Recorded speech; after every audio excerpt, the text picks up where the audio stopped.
Imágenes del centro de Kiev. Víktor Yanukovych, el mandatario ucraniano, estaría dispuesto a convocar elecciones anticipadas, esto según el primer ministro polaco, luego de una jornada violenta de protestas en las que al menos 100 personas habrían muerto.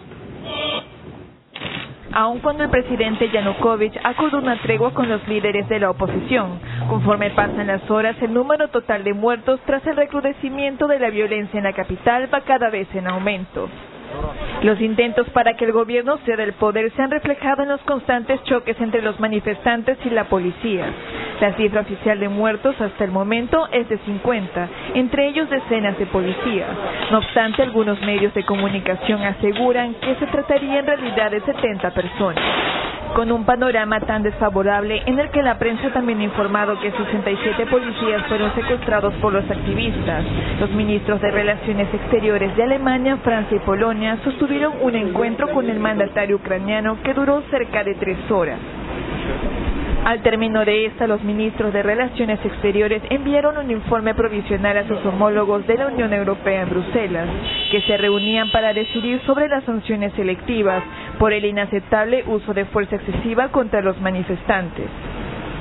Asimismo, poco a poco, la división política va haciendo mella en el gobierno. El alcalde de Kiev abandonó el gobernante partido de las regiones de Yanukovych en señal de rechazo por el baño de sangre en las calles. Por otra parte, el Parlamento ucraniano convocó una sesión de emergencia para discutir la crisis. En medio del caos, Ucrania sigue atrapada en un tiro y afloja geopolítico entre la Unión Europea y Moscú. En una misma conferencia de prensa en Bagdad, el ministro de Relaciones Exteriores de Rusia, Sergei Lavrov, acusó a Occidente de alentar a los radicales de la oposición en Ucrania. La oposición no puede o no quiere distanciarse de los grupos extremistas. Todos nuestros socios occidentales y Europa ponen toda la culpa al gobierno ucraniano. Ellos no clasifican como deberían las acciones de los extremistas. Estamos muy preocupados porque aquí la doble moral es evidente. Sus comentarios se producen poco después de que el presidente ruso Vladimir Putin enviara un emisario a Ucrania a petición del presidente Yanukovych para tratar de mediar en las conversaciones entre el gobierno y la oposición.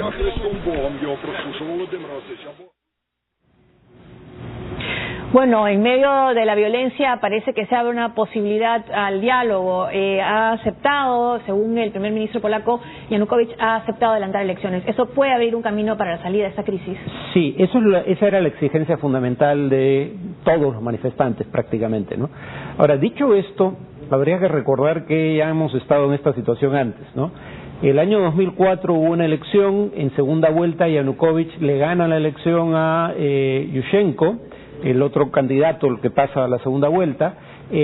Hay movilizaciones pacíficas en ese entonces, alegando con razón que había habido fraude electoral. Se vuelven a convocar elecciones, las gana Yushchenko, pero Yanukovych en esa elección que nadie cuestionó obtiene el 44% de los votos. La oposición solo se puede poner de acuerdo para sacar a Yanukovych del gobierno, pero no para gobernar de manera coherente, y entonces gobierna tan mal Yushchenko que Yanukovych vuelve a ganar elecciones el 2010 que nadie cuestionó, habría que recordar en su momento, ¿no? Nadie cuestionó la limpieza del proceso electoral, solo que una vez en el gobierno empieza no solo a actuar de manera abusiva, ejerciendo de manera abusiva las atribuciones de la presidencia y según muchos indicios corrupta, sino que además, y eso es lo que los nacionalistas ucranianos no le perdonan, que probablemente el tema de la democracia les interese menos, además en lugar de optar por un acuerdo de asociación con la Unión Europea, prefiere un acuerdo comercial con Rusia, y ese es el punto de inflexión que da inicio a estas protestas.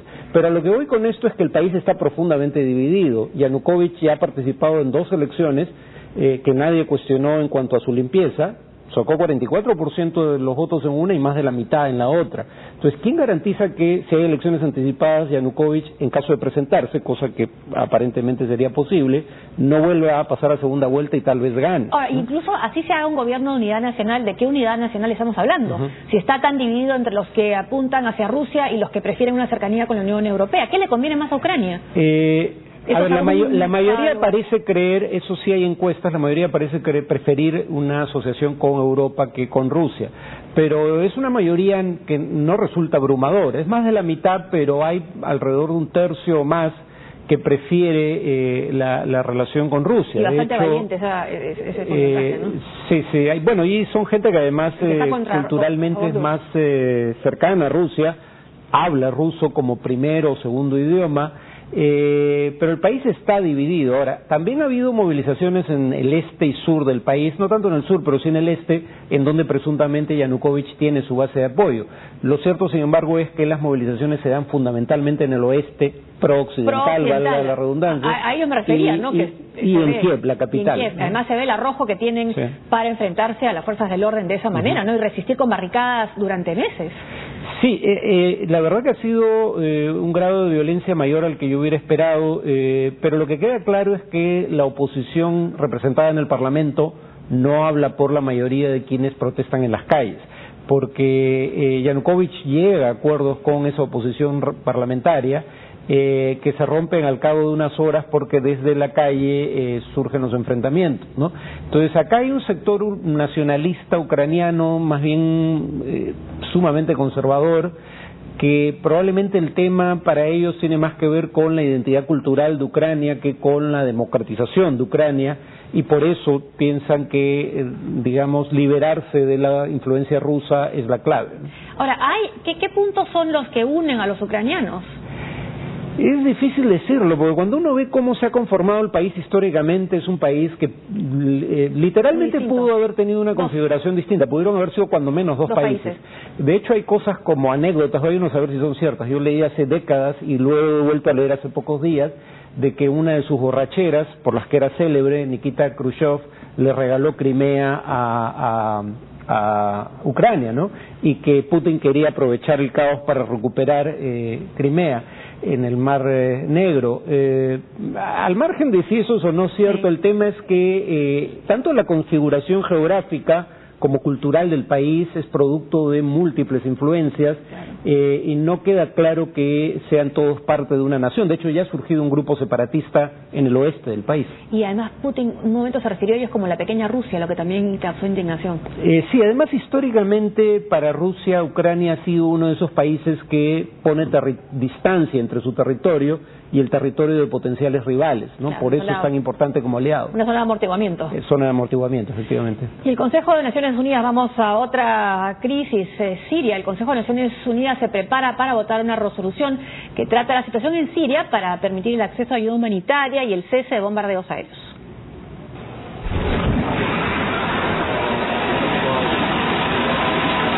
La guerra en Siria ha dejado más de 240.000 personas atrapadas, según detalló en un informe la Oficina de la Alta Comisionada de Naciones Unidas para los Derechos Humanos. El documento trata la situación de la población asediada en diversos puntos de Siria, como Guta, en Damasco rural, las ciudades de Damasco, Homs y Alepo. Y es que este sistema de barricadas y asedio en varias ciudades y barrios del país son aplicadas no solo por el gobierno, sino también por los grupos armados de oposición, afectando a miles de familias. El informe cita, por ejemplo, a una víctima de Homs que aseguró haber arriesgado su vida solo para conseguir medicinas para su madre enferma. Para intentar solucionar esta grave crisis humanitaria, el Consejo de Seguridad de Naciones Unidas se prepara para votar el borrador de una resolución que pide poner fin a los bombardeos aéreos en zonas urbanas, el acceso de ayuda humanitaria para miles de personas víctimas del conflicto y levantar el asedio en los centros urbanos. Este borrador, realizado por Australia, Jordania y Luxemburgo, cuenta con el apoyo de Occidente. Al respecto, el canciller ruso Sergei Lavrov dijo desde Bagdad que la ayuda transfronteriza en Siria debe ser de acuerdo con el derecho internacional, ya que el lunes había advertido que Rusia no avalaría un proyecto que ordene el ingreso de convoyes sin consentimiento de Damasco. Además, había mostrado su rechazo a un proyecto de resolución politizado. Por su parte, China aseguró hoy, a través de la vocera del Ministerio de Exteriores, que se debe presionar a ambas partes para dar una solución política al conflicto en Siria. Además, señalaron que las acciones a tomar deben respetar los principios rectores de ayuda humanitaria de las Naciones Unidas. Vale recordar que China y Rusia han protegido al régimen de Bashar al-Assad en repetidas ocasiones ante el Consejo de Seguridad de Naciones Unidas. Y es que durante los 3 años de la guerra, los aliados de Siria han vetado 3 resoluciones.